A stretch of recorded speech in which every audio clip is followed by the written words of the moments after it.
Okay, so someone asked me how to override or style the widget you see here, this and this window.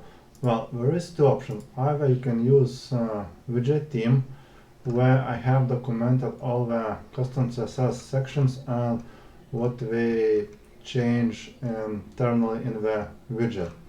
Or you can use just this client override extension, which I built directly for that purposes, where clients, for example, can override various parts, how things looks like. So if you are making like default custom widget version, I would suggest to use this widget theme, or if you are making just a modification for the client for making multiple themes, you can just use widget themes.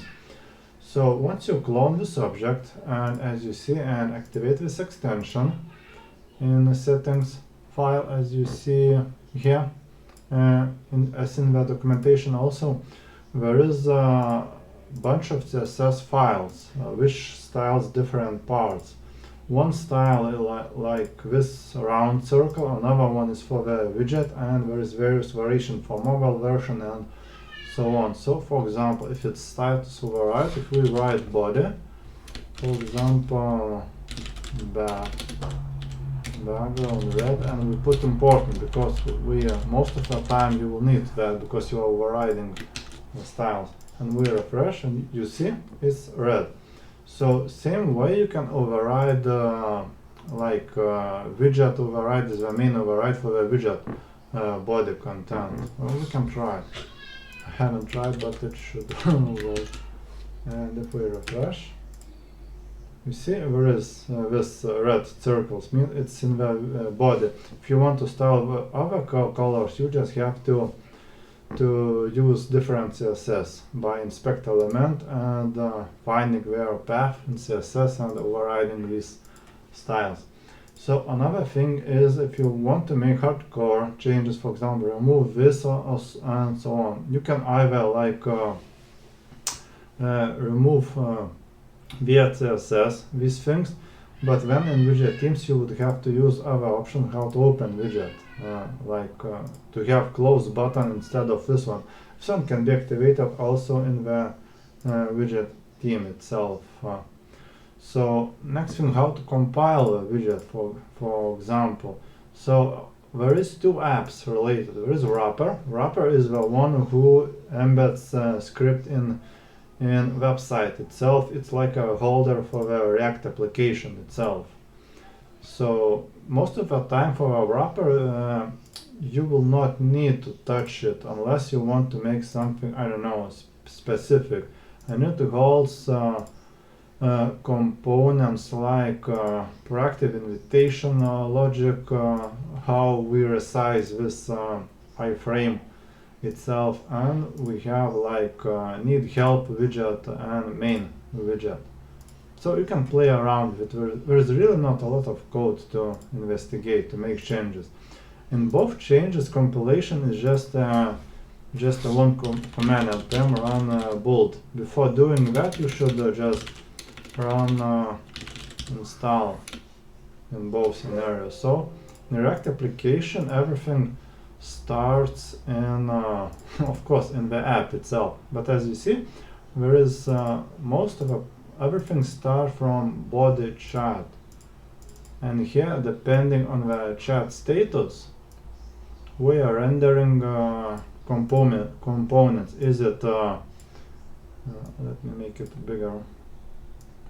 Is it are we already in the chat? Are we chatting? This will be for this online chat. This is header. First of all, this is header component if you want to change that. So this is a header, and there is bottom ones is header, and you see there is online chat when we are chatting, start chat when we are in our start chat form, as in this scenario, and last one is offline chat. So if we want to change, let's say, start chat, we just go in this file, and we always look at uh, return render method. So it renders all the HTML. If you will decide to make your own widget for all the interfaces, it will take you, I don't know, months, because it took so much for me. There is like 100 bits of logic everywhere, and it's not like some customers imagine that you take and you will write everything in few days. No, even it looks very simple, it will not work like that. Of course, perhaps for you it will. Perhaps you are like, I don't know, genius and you can make everything, but it's just way too much logic to override everything. But for modifications, it should be pretty simple, as you can move HTML around as a normal HTML just. And so after you do that, you run npm run build, and that's it basically. And you have your own custom widget, which is placed already in the correct folders, and that's it. In general, I would suggest just to make a fork of this old project, and you will have your own fork. As you will be making changes to this file, you can easily upgrade by the help of Git, like solve conflicts and so on, and have your own custom widget. For most of the clients, I just do either these overrides or I just do widget directly in widget themes with custom CSS, so I don't have to touch any of this at all.